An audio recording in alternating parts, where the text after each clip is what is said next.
Un rassemblement pacifique s'est tenu samedi dernier sur la place Lumumba à Bruxelles.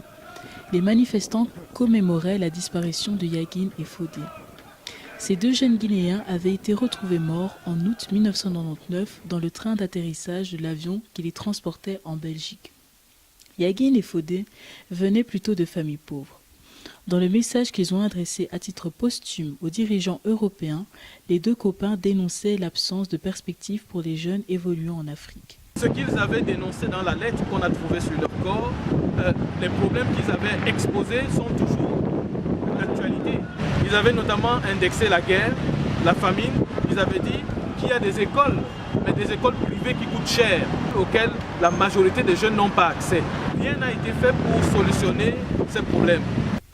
19 ans après la mort de Yagin et Fodé, l'Europe continue à être une forteresse pour les migrants.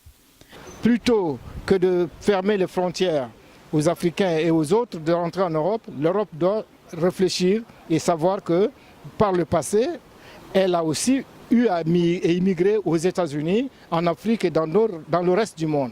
Et aujourd'hui, 19 ans après, il n'y a pas deux Yagin et Fodé, il y a des milliers de Yagin et Fodé qui meurent sur la Méditerranée. Ce premier rassemblement sur la place Lumumba, organisé 5 semaines après l'inauguration de cette dernière, n'aura pas connu un grand engouement populaire.